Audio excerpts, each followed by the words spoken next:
மித்துஸ் ஆரோக்கிய சமையல். நம்ம இன்னைக்கு வீடியோவில் என்ன பார்க்க போகிறோம்னா வாழைத்தண்டு பொரியல் எப்படி செய்கிறதுன்னு பார்க்கலாங்க. இது ரொம்பவே ஹெல்த்தியான ஒரு ரெசிபி. விட்டமின் B6 இந்த வாழைத்தண்டில் அதிகமாக இருக்கிறதுனால சுகர் இருக்கிறவங்க அடிக்கடி எடுத்துக்கலாங்க.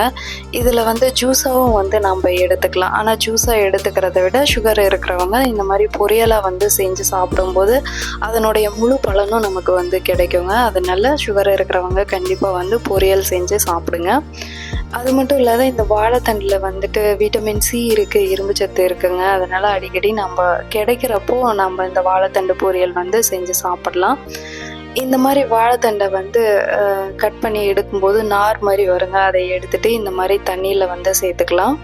இந்த வாழைத்தண்டை எடுத்துக்கிறதுனால சப்போஸ் கல் இருந்துச்சுன்னா கூட அந்த கல்லை கரைச்சிடுங்க. கல் வராமையும் தடுக்கும். அதனால் நம்ம இந்த வாழைத்தண்டு பொரியல் செஞ்சு சாப்பிட்றது ரொம்பவே நல்லதுங்க. இந்த கட் பண்ணி எடுக்கிறது மட்டும்தாங்க நம்ம கொஞ்சம் கஷ்டமாக இருக்கும். மற்றபடி பொரியல் செய்கிறது ரொம்பவே ஈஸி தான். இந்த மாதிரி நார் வருங்க. அதை எடுத்துட்டு நல்லா க்ளீன் பண்ணிவிட்டு கட் பண்ணி தண்ணியில் சேர்த்துக்கலாம். வாழைத்தண்டு பொரியல் பிடிக்கலைன்னா நம்ம ஜூஸாகவும் எடுத்துக்கலாங்க. காலையில் வெறும் வயிற்றில் இந்த மாதிரி கட் பண்ணி எடுத்துகிட்டு மிக்ஸி ஜாரில் சேர்த்துட்டு உப்பு மிளகும் சேர்த்து அரைச்சிட்டு அப்படியே குடிக்கலாங்க. அதுவும் நல்லா தான் இருக்கும். இப்போ எல்லாமே கட் பண்ணியாச்சு. இப்போ மீதி இருக்கிற நாரும் இந்த மாதிரி சுற்றி எடுக்கும்போது வந்துடுங்க. நார் இருந்துச்சுன்னா சாப்பிட்றதுக்கு நல்லா இருக்காது. அதனால் சுத்தமாக இந்த மாதிரி க்ளீன் பண்ணி எடுத்துட்டு செஞ்சு சாப்பிட்றதுக்கு நல்லா இருக்குங்க. இப்போ கடாயில் எண்ணெய் சூடானதும் நம்ம கடுகு, உளுத்தம்பருப்பு, கடலைப்பருப்பு எல்லாம் சேர்த்துக்கலாங்க. சேர்த்துட்டு ஒரு கைப்பிடி அளவுக்கு சின்ன வெங்காயம் சேர்த்துக்கலாம். நம்ம காரத்துக்கு ஏற்ற மாதிரி வரமிளகாய் சேர்த்துக்கலாங்க. 2 கொத்து கருவேப்பிலை தழை சேர்த்துக்கலாம். விருப்பம் இருந்தால் நம்ம தக்காளி, சின்னதாக ஒரு தக்காளி சேர்த்துக்கலாங்க. மஞ்சள் தூள் 1 ஸ்பூன் சேர்த்துக்கலாம்.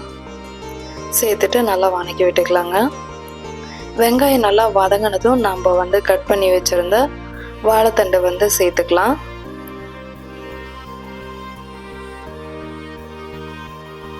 சேர்த்துட்டு நல்லா கலந்து விட்டுக்கலாங்க. இப்போ நம்ம தேவையான அளவுக்கு உப்பு சேர்த்துக்கலாம். சேர்த்துட்டு நல்லா கலந்து விட்டுட்டு தேவையான அளவுக்கு இந்த வாழைத்தண்டு வேகிற அளவுக்கு தண்ணி சேர்த்துக்கலாங்க.